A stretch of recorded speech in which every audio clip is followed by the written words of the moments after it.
ఇప్పుడే మీ దగ్గరలో ఉన్న కేఎస్ బేకర్ స్టోర్స్ కి వెళ్ళి న్యూ ఇయర్ కేక్స్ ని ఆర్డర్ చేయండి because it's not a happy new year, it's a happy new year. అప్పుడు నేను రైటర్ అయిన తర్వాత ఎప్పుడు టీవీలో ఎప్పుడు పేపర్లో ఎప్పుడైతే ఈ నంది అవార్డులు వస్తాయో ఎప్పుడు కాంట్రవర్సీగా ఉండేవి, ఎప్పుడు ఎక్కువ కాంట్రవర్సీ.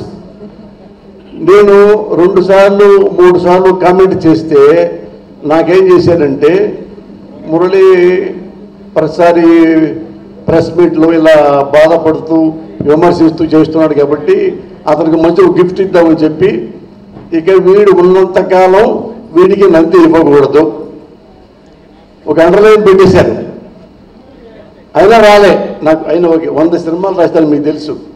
గాయం అయితే ఏంటి, పవిత్ర బంధం, పెళ్లి చేసుకుందాం, ప్రేయస్ రావి, స్నేహితులు, శివయ్య, ఆపరేషన్ తిరుపతి, ఇట్లాంటి చాలా అయిన తర్వాత రాలేదు నాకు. తర్వాత ఆర్టిస్టులు అయ్యా. ఆర్టిస్ట్ అయిన తర్వాత షార్ట్ టైంలో 5 సినిమాలు దాకా చేశాను. అందులో నాకు నంది అవార్డు వచ్చింది. టెంపర్లో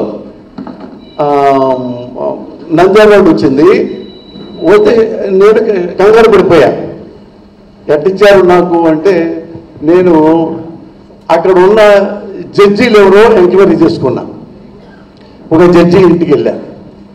ఒక జడ్జి నాకు తెలిసిన వాళ్ళే, సంగీత దర్శకురాలు మేడం, పేరు చెప్పొద్దండి. అంటే నాకు ఎందుకు ఇచ్చారు అంటే, నేను ఏ సినిమాలో యాక్ట్ చేశాను అంటే, ఏ సినిమా వాళ్ళకి వచ్చింది మీకు ఆయన నన్ను అడుగుతూ జడ్జి. అదేంటమ్మా నువ్వు చూడలేదా, ఈ సినిమా చూడలేదు, టెంపర్ చూడలేదా అంటే, టెంపర్ నేను చూడలేదు సార్. మరి జడ్జికి నువ్వు ఎందుకు సంతకం పెట్టావు? సార్ నేను ఏ సినిమా చూడలేదు సార్, సంతకం పెట్టమన్నారు పైన పేర్లు రాసి. ఇది వాస్తవం అన్నా. ఇవన్నీ చూసి ఎప్పుడో మంచి నాకు రావాల్సింది నంది అవార్డులు రాలేదు. ఈ అవార్డు కూడా నాకు వద్దని చెప్పి నేనే ప్రెస్ మీట్ పెట్టి, ఈ అవార్డు కూడా నాకు అక్కర్లా అని వచ్చిన అవార్డుని రిజెక్ట్ చేస్తే అప్పుడు ప్రభుత్వం ఏం రియలైజ్ అయిందంటే, ఎందుకు ఇంత రిజైన్ చేశాడంటే మొత్తం ఐఏఎస్ ఆఫీసర్ చెప్పారు, లేదండి ఇప్పుడు మరీ ఓపెన్గా మన వాళ్ళందరికీ తప్పు చేశారంటే, ఆయనే ముఖ్యమంత్రి గారు ప్రెస్ మీట్లో చెప్పేసేయండి నంది అవార్డు క్యాన్సిల్ చేశామని చెప్పి నంది అవార్డు క్యాన్సిల్ చేశారు.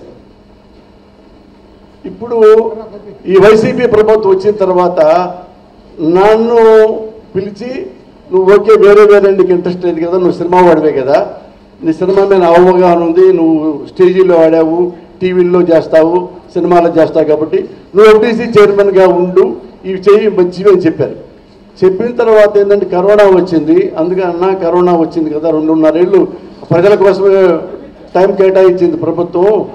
ఈ 3 నందులో సినిమాగా, టీవీగా, స్టేజీ, ఈ 3 అన్న నేను ఒక్క నంది అవార్డు మొత్తం ఇవ్వగలను. అది నాటకాలు.